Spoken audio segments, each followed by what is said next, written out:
को जितनी बड़ी संधि मिल गई थी, 5-5 साल पालक मंत्री, 5 साल कायम मिनिस्टर और 10 साल सत्ते में है। देखो आज तक मेरे पर शादी एनसीबी नहीं हो गई थी, लेकिन अभी जो चालू है, जब से मैं 2 साल से यहाँ पे डिक्लेयर किया हूँ, उस समय से हमारे बीडी गुरुकुल को टारगेट किया जा रहा है। सिर्फ मेरी डर की वजह से आज कुछ लोगों का काम कर रहे हैं। उनके खुद कार्यकर्ता बोल रहे हैं कि हमारे को पगार चालू हो गई, सिर्फ तुम यहाँ ठहर रहे बोल के। वो कार्यकर्ताओं के भी ध्यान में आया है कि महेश कोटे आया बोल के आज हमारे को कीमत आ रही, नहीं तो हमारे को कीमत भी नहीं थी हमारे पार्टी में। ये मैं नहीं बोल रहा हूं, ये कार्यकर्ता खुद बोल रहे हैं। ये सत्ता टिकाने का बजट है सिर्फ। आपके राजनीति में मित्र कहे जाने वाले तौफीक शेख, वो शहर मध्य से दावेदारी कर रहे हैं कि मुझे यहाँ से टिकट मिलना चाहिए। तो 2 टिकट शहर मध्य और शहर उत्तर में राष्ट्रवादी पार्टी के लिए पॉसिबल होगा क्या टिकट देना? इसलिए 100% अभी मेरे कार्यकर्ताओं को गारंटी है कि मैं शहर उत्तर में ही लड़ने वाला हूं। इलेक्शन बोले तो कुछ लोगों का एक धंधा हो गया है। देखिए सर, शहर उत्तर में अगर बात करें तो मुसलमान भी यहाँ पर ज्यादा रहते हैं। आपके परिवार के एक सदस्य ने जो लोकसभा के टाइम देवेंद्र कोटे ने अपशब्द कहे थे, मुसलमानों की भावनाओं को दुखाने का प्रयास किया था, ऐसा मुस्लिम पक्ष आप पर आरोप करता है। तो आने वाले इलेक्शन में उसका परिणाम, उसका नुकसान आपको होने वाला है? बिल्कुल होने वाला नहीं है, क्योंकि उसके विचार उसके अलग है। आप लोगों ने देखा उसका स्टेटमेंट आने के बाद अनेक लोगों के स्टेटमेंट आ गए, उसमें से किसी ने भी मेरे पर एलिगेशन किया नहीं, ये आप सब जानते हैं। और क्यों नहीं किए, तो आज तक जो मैं काम किया है बीडी गुरुकुल में, आज 32 साल मैं नगर सेवक रहा हूँ। 32 साल में एक भी हिंदू मुस्लिम का झगड़ा नहीं हो गया। एक साल ऐसा कुछ मसला कोई बढ़ाने की कोशिश किया तो उसको उसी समय सॉल्व करने की कोशिश हमने की है। सब लोगों को साथ लेके जाने का काम हमने किया है। गए टाइम में शिवसेना का नगर सेवक था 5 साल, लेकिन 5 साल में एक भी ऐसा इंसिडेंट नहीं हो गया कि जहाँ पे हमारा हिंदू मुस्लिम का कुछ झगड़ा हो गया या उनकी वजह से, मेरे वजह से किसी को तकलीफ हो गई, कोई भी समाज को। ऐसा कुछ भी नहीं है। और मेरे बारे में सब लोग जानते हैं, इसलिए मेरे बारे में आज तक किसी ने एक स्टेटमेंट दिया नहीं। अभी कुछ लोगों का अगर इलेक्शन में कुछ इलेक्शन बोले तो कुछ लोगों का एक धंधा हो गया है, वो लोग वो ऐसा कुछ बातें कल निकाल सकते हैं। नहीं, आप बोल रहे हो सकता है, लेकिन वो अभी लोग जानते हैं कि ये किस लिए वो विषय निकाल रहे, क्योंकि आज तक मैंने कभी इस तरह से बर्ताव किया ही नहीं है, ये लोगों को मालूम है। इसलिए वो इसको ज्यादा इंपॉर्टेंस लोग देंगे ऐसा मुझे नहीं लगता। देखिए सर, कई सालों से आप कांग्रेस पार्टी में थे, आपके पिता भी कांग्रेस पार्टी में थे, लेकिन आपके परिवार के सदस्य देवेंद्र कोटे वो बीजेपी में जाते हैं। पूरे हजारों कार्यकर्ताओं को संभालने वाले कोटे भतीजे को क्यों नहीं संभाल सके? ऐसी चर्चा जो है शोलापुर में, क्यों वो बीजेपी में गए? जब किसी की इच्छा शक्ति बढ़ती है उस समय कोई किसी का नहीं सुनता है, और उसकी इच्छा शक्ति बढ़ गई है। वो मुझे बिना बताए बीजेपी में गया है, आज तक मेरा उसका बात भी नहीं है।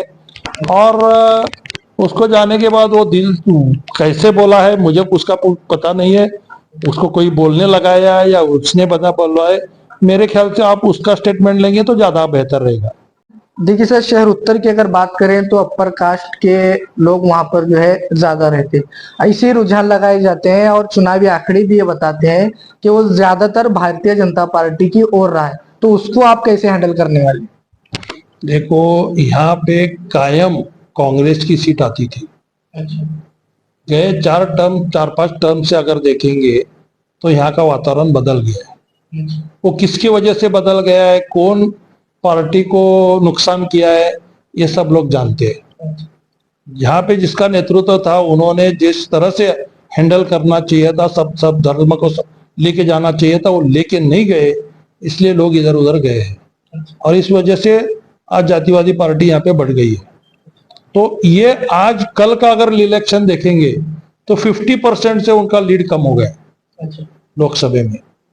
तो यही अगर माहौल हम सब एक साथ रहेंगे तो यहाँ की सीट जीतने में कुछ ज्यादा प्रॉब्लम आएगा ऐसा मुझे नहीं लगता है, क्योंकि जो काम होना चाहिए था 20 साल में वो सब आप भी जानते हैं कि जो हिसाब से मिलना चाहिए था उनको, जितनी बड़ी संधि मिल गई थी, 5-5 साल पालक मंत्री, 5 साल कायम मिनिस्टर और 10 साल सत्ते में है, तो जो न्याय देना चाहिए था उस तरह से हुआ है ऐसे मुझे नहीं लगता है, पब्लिक को भी नहीं लगता है। तो इस हिसाब से मुझे खातरी है कि जिस तरह से मैंने विकास बीडी गर्कुल जैसा एरिया में से आधा एक नगर चौक बोल के किया है, अगर मेरे को आमदार बोल के या इनके जैसे मंत्री बोल के संधि मिलती थी तो शोलापुर का काया पलट होता था, ये सभी जानते हैं। और इसलिए मुझे खातरी है कि ये टाइम पूरी पब्लिक इलेक्शन हाथ में लेने वाली है और पब्लिक ही मेरे को चुन के लाएगी। हाल ही में आपके कार्यकर्ताओं के बीच में और बीजेपी के कार्यकर्ताओं के बीच में आपके जो गढ़ माना जाता है घुरकुल, वहां पर जो है कुछ अनबन देखने मिली थी, बवाल देखने मिला था। उस टाइम पर आपने मीडिया से बातचीत करते हुए कहा था कि मैं अभी उत्तर में आने वाला हूं, इसलिए मेरे पर राजनीति हो रही है, झूठे केसेस मेरे पर डालना चाह रहे हैं। उसके बारे में क्या कहना चाहिए? ये तो सब जानते हैं ना। देखो आज तक मेरे पर शादी एनसीबी नहीं हो गई थी, लेकिन अभी जो चालू है, जब से मैं 2 साल से यहाँ पे डिक्लेयर किया हूँ, उस समय से हमारे बीडी गर्कुल को टारगेट किया जा रहा है। 2 साल के पहले बीडी गर्कुल को कौन से आमदार ने या कौन से खासदार ने कितना निधि दिया है एक बार डिक्लेयर करे। उन्होंने यहाँ ध्यान ही नहीं दिया है। सिर्फ मेरी डर की वजह से आज कुछ लोगों का काम कर रहे हैं। उनके खुद कार्यकर्ता बोल रहे हैं कि हमारों को पगार चालू हो गई, सिर्फ तुम यहाँ ठहर रहे बोल के। बोले तो जो उनको निगलेक्ट किया जाता था कार्यकर्ताओं को भी, वो कार्यकर्ताओं के भी ध्यान में आया है कि महेश कोटे आया बोल के आज हमारे को कीमत आ रही, नहीं तो हमारे को कीमत भी नहीं थी हमारे पार्टी में। ये मैं नहीं बोल रहा हूँ, ये कार्यकर्ता खुद बोल रहे हैं। देखिए, हाल ही में जो मोदी सरकार ने बजट पेश किया उसकी ओर से आज निषेध किया गया राष्ट्रवादी पार्टी की ओर से, क्या कुछ आपकी मांग थी? और महाराष्ट्र को उसमें ज्यादा जो है निधि नहीं मिली, इस तरह का आरोप भी पार्टी के लोगों ने लगाया। बिल्कुल सही है, ये सत्ता टिकाने का बजट है। सिर्फ जो बजट अभी सादर हो गया है, सिर्फ उनकी सत्ता अभी जो 2 स्टेट के ऊपर रही है उनको नहीं दुखाना चाहिए, इसलिए उनको ज्यादा से ज्यादा न्याय दिया गया है। महाराष्ट्र पर इसके पहले भी ये सरकार ने अन्याय किया। हमारे पास आए हुए बड़े इंडस्ट्रीज भी उन्होंने गुजरात या अलग स्टेट में लेके गए। महाराष्ट्र पे हमेशा अन्याय करते आए हैं। इस बजट में भी उन्होंने महाराष्ट्र पर अन्याय किया है। महाराष्ट्र को जैसा बजट देना चाहिए था दिया गया नहीं है। लाड़की बहन या लाड़की भाई योजना जो है उसके लिए एक्चुअल फंड्स सेंट्रल गवर्नमेंट से आना चाहिए था, लेकिन कुछ योजना बंद करके ये पैसे डाइवर्ट करके लोगों को देने की कोशिश कर रहे हैं। इसका मतलब ये योजना कायम स्वरूपी चलने वाली नहीं है। इसका पुरावा ये सरकार ने खुद दिया है, क्योंकि हमारे पास पैसे नहीं, योजना बंद करके हम कर रहे हैं। तो कल अगर योजना चालू करने का है तो ये योजना बंद होने वाली है। लाड़की बहन योजना सिर्फ 2 महीने के लिए इलेक्शन निकालने के लिए होने वाली है, उसके आगे योजना चलने वाली नहीं है। इसका पुरावा सरकार ने खुद दिया है और उसके पुरावे हम लोगों तक आगे पहुंचाएंगे। देखिए सर, आप शहर उत्तर से इच्छुक हैं और आपके राजनीति में मित्र कहे जाने वाले तौफीक शेख वो शहर मध्य से दावेदारी कर रहे हैं कि मुझे यहाँ से टिकट मिलना चाहिए। तो 2 टिकट शहर मध्य और शहर उत्तर में राष्ट्रवादी पार्टी के लिए पॉसिबल होगा क्या टिकट देना? देखो, मांगना की कुछ गलती नहीं है। निर्णय जो होने वाला है, महाविकास आघाड़ी की जब बैठक बैठेगी तो उस समय हर एक मतदार संघ पर हर एक कैंडिडेट पर चर्चा होने वाली है और वो चर्चे में जियो पार्टी का कैंडिडेट स्ट्रांग रहेगा उसको सीट दी जाने वाली है।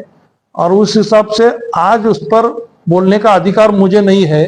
जो कुछ है हमारे नेता उस समय ये तीनों पार्टी के साथ जब चर्चा करेंगे तो कौन सा छोड़ के लेने का वो डिसीजन वो लेंगे। लास्ट सवाल करके हम बात खत्म करते हैं। जो आपके कार्यकर्ता है, कभी महेश कोटे शहर उत्तर, कभी शहर मध्य, ऐसा जो कंफ्यूजन है, उनको क्या संदेश देना चाहेंगे कि कोटे शहर मध्य से लड़ेंगे या फिर शहर मध्य उत्तर से? मैंने इसके पहले भी अभी खुलासा किया है कि राष्ट्रवादी में मैं आने के बाद राष्ट्रवादी को जगह अभी तक अलायंस में शहर उत्तर की रही है, और अभी शहर उत्तर के लिए ही मेरी कोशिश चालू है, मेरा काम शहर उत्तर में चालू है।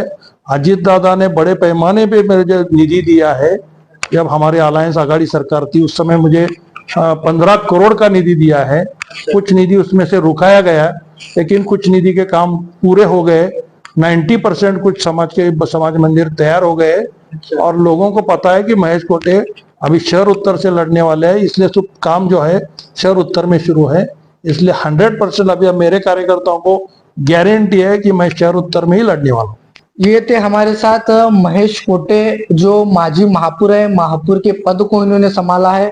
3 बार असेंबली का इलेक्शन इन्होंने लड़ा है, 2 शहर मध्य से 2 बार और शहर उत्तर से 1 बार। सोलापुर की राजनीति में एक अच्छा वर्चस्व, एक अच्छा नाम महेश कोटे का है। हमने इनसे खुली चर्चा की, शहर उत्तर या फिर शहर मध्य, ये भी हमसे इनसे जाना, तो उनका कहना है कि शहर उत्तर से मैं चुनाव लड़ने वाला हूँ। मेरा कार्यकर्ताओं में यहाँ पर संपर्क है, कई करोड़ रुपए की निधि मैंने यहाँ पर उत्तर के लिए मैंने लाई है।